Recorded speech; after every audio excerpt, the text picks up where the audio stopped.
नमस्कार मित्रांनो, मी डॉक्टर लड्डा। आज परत एकदा मल्टीस्टेट बद्दल आपण बोलतोय। मागच्या काही व्हिडिओच्या कमेंट्समध्ये राजस्थानी मल्टीस्टेटचे ठेवीदार असतील त्यांचे कमेंट्स येत आहेत की राजस्थानी बद्दल काहीतरी बोला सर। हो, अगदी बरोबर आहे।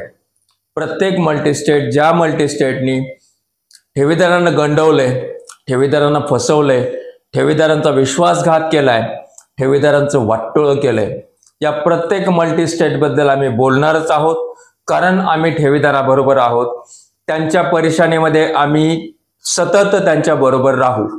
पण हे सगळं करत असताना मला राजस्थानी असो, साईराम असो, या ठेवीदारांना एक विनंती आणि आवाहन करायचंय की आम्ही तर बोलतच राहू, आमच्याकडे जी माहिती मिळेल ती आम्ही तुमच्यापर्यंत आणू, पण तुमच्या परीने तुम्ही काय प्रयत्न करताय, तुमच्या परीने तुमचे प्रयत्न होणं जरुरी आहे। राजस्थानी मल्टीस्टेटच्या किती ठेवीदारांना हे माहिती आहे की मिनिस्ट्री ऑफ कॉर्पोरेशननी वाइंडिंग ऑफ प्रोसेस राजस्थान मल्टीस्टेटची 11 फेब्रुवारी 2025 रोजी एक नोटिफिकेशन काढले।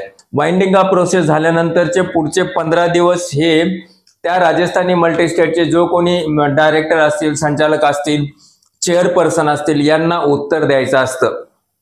11 फेब्रुवारी नंतर आज ती किती तारीख आहे, त्या गोष्टीला 2 महिने झालेत। 15 दिवसानंतर मग त्याच्यावर पुढची ऍक्शन, एखादा अधिकारी नेमणं, लिक्विडेटर नेमणं, जसं की ज्ञानराजासाठी जाधव सरांना नेमलंय, अशा प्रकारची कुठलीही प्रक्रिया आमच्या तरी निदर्शनास नाहीये राजस्थानी बद्दल केलेली।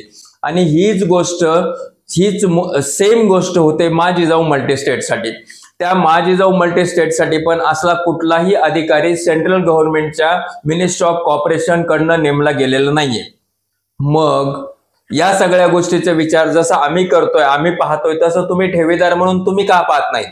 कारण तुमच्या घामाचा तो पैसा आहे आणि तुम्ही जागरूक होणं जरुरी आहे। राजस्थानी मल्टीस्टेट चा MPID चा प्रस्ताव बनवणं चालू आहे आणि तो प्रस्ताव पुढील काही दिवसांमध्ये शासन दरबारी सादर केला जाईल।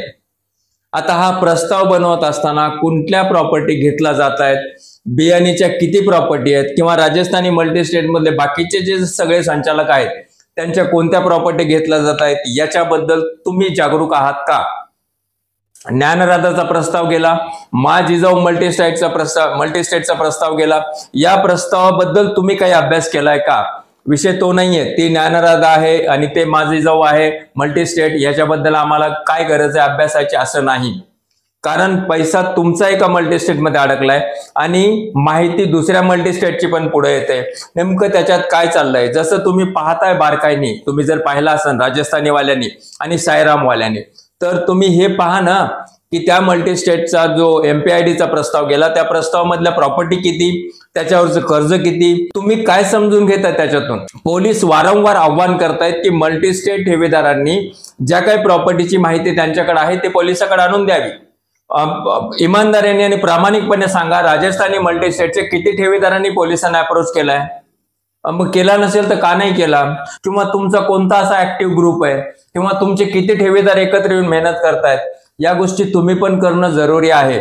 आम्ही मीडिया म्हणून तुमच्या बरोबर राहू, पुढे पण राहणार, अगोदर पण राहिलो, पण तुम्ही हे करणं जरुरी आहे। आता याच्यामध्ये राजस्थानीच्या मल्टीस्टेटचा MPID प्रस्ताव चालू आहे, त्याच्यानंतर माझीजाऊच्या ठेवीदारांनी जो काही पोलिसांकडे पाठपुरावा केला, जो प्रस्ताव होता त्या प्रस्तावावरच्या काही गोष्टी त्यांनी पोलिसांना निदर्शनास आणून दिल्या आणि त्याच्यानंतर पोलीस हा माझीजाऊ मल्टीस्टेटचा पण नवीन पुरवणी प्रस्ताव MPID चा पाठवते आणि त्याच्यानंतर पुढे काम चालू होणार आहे।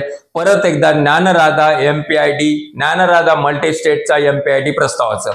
तर या सर्व मल्टीस्टेटच्या ठेवीदारांना आजच्या व्हिडिओतून आम्ही आव्हान करतोय, पोलिसांनी पण आव्हान केले की जेवढे काही प्रॉपर्टीज तुम्ही ठेवीदार म्हणून तुमच्या निदर्शनास असतील, जेवढे काही प्रॉपर्टीची तुम्हाला माहिती असेल, त्या प्रॉपर्टीचं नंतर ते पोलीस बघतील, त्यांचे 7/12 तपासणं, या सगळ्या गोष्टी। पण तुमच्या निदर्शनात ज्या काही प्रॉपर्टी असतील त्या प्रॉपर्टीज मात्र तुम्ही पोलीस प्रशासनाच्या निदर्शनास आणून द्या, जेणेकरून की पोलीस प्रशासन त्या प्रॉपर्टी MPID प्रस्तावामध्ये घेण्याचं काम करेल आणि ते तुमच्यासाठी फायद्याचं राहील। ज्ञानराजा मल्टीस्टेटचे ठेवीदार या सगळ्या गोष्टीत हालचाल करतायत, मग तुम्ही नेमकं काय केलंय? बाकीच्या मल्टीस्टेट बद्दल बोलतोय मी। आता नवीन येऊ घातलेली गेवराईची एक मल्टीस्टेट आहे, आणखीन येणार आहेत। या सगळ्यांनी नेमकं या सगळ्या ठेवीदारांनी जागरूक होऊन कोणतं कार्य केलंय? लिहिले का एखादं पत्र, मिनिस्ट्री ऑफ कॉर्पोरेशनला एखादं पत्र लिहिलंय का? तुम्ही याचा कधी अभ्यास करायचा प्रयत्न केला की नाही? दरवर्षीचं ऑडिट प्रॉपर गेले की नाही गेले? या गोष्टी अभ्यास करणं तुमचं काम आहे, हे तुम्ही करावंच लागेल आणि ते पण एक येऊन तुम्हाला करावं लागेल. मग याचा पण तुम्ही अभ्यास करा की MPIDA प्रस्ताव महत्वाचा राहील का ते मिनिस्ट्री ऑफ कॉर्पोरेशन महत्वाचं राहील? येऊ द्या, MPIDA प्रस्ताव येऊ द्या, त्याच्यातल्या जप्त केलेल्या प्रॉपर्टी येऊ द्या, त्या प्रॉपर्टी विकाव्या, त्या प्रॉपर्टीवर लोन नसावं, मोठं कर्ज नसावं आणि त्या प्रॉपर्टीचा पैसा हा ठेवीदारांना मिळावा, ही तुमची आणि आमची पण इच्छा आहे. पण या सगळ्या फक्त मनात इच्छा ठेवून होणार आहे का? नाही होणार. मनात इच्छा राहायलाच पाहिजे, पॉझिटिव्ह विचार राहायलाच पाहिजे, आपले पैसे, घामाचे पैसे मिळायला पाहिजे, याच्यासाठी मेहनत व्हायलाच पाहिजे. पण त्याचबरोबर ठेवीदारांनी जागरूकपणा असायला पाहिजे. बीड जिल्ह्यासाठी खमक्या पोलीस अधिकारी भेटलेले आहेत, नवनीत कावत. त्यांच्या निदर्शनास या गोष्टी आणून द्या ना, त्यांना भेटा. प्रस्ताव तुमचा MPIDAचा, खास करून राजस्थानीचा, हा प्रस्ताव जाण्या अगोदर त्यांच्याकडे माहिती द्या ना, म्हणजे जेणेकरून की त्यांना त्या प्रॉपर्टीज पण या प्रस्तावामध्ये घेता येतील, त्याची जप्ती करण्यासाठी त्यांना सोपं जाईल. आणि सगळ्यात महत्वाची गोष्ट आहे, तुम्ही सगळे इतर मल्टीस्टेटवाले मात्र मिनिस्ट्री ऑफ कॉर्पोरेशन कडनं लिक्विडेटर का अपॉइंट झाला नाही याच्याबद्दल जागरूक होऊन काय जी मुवमेंट करता येईल, तुमच्या ओळखीचे कोणी वकील असतील किंवा तुम्ही सगळे एकत्र येऊन नेमकं काय ठरवू शकता. कारण की समजा जर एखाद्या मल्टीस्टेटचं कर्ज, तसं तर कर्ज बाहेर दिलेलंच नाही असं मात्र या सगळ्या आमच्या अभ्यासातून दिसतंय, पण असं समजा की घरातल्या घरात का होईना कर्ज दिलंय, तर ते कर्ज वसूल करणं, त्या कर्जासाठीच्या नोटीस पाठवणं, नाही दिले तर त्या प्रॉपर्टीवर जप्ती आणणं आणि त्याच्या पुढे जाऊन त्या प्रॉपर्टी ज्यांना कर्ज दिले त्याच्यावर गुन्हे दाखल करणं, हा पूर्ण अधिकार मिनिस्ट्री ऑफ कॉर्पोरेशनने नेमलेल्या अधिकाऱ्याचा आहे. मग हे सगळं आहे, तर मग ही स्टेप का घेतली नाही याच्याबद्दल बोला.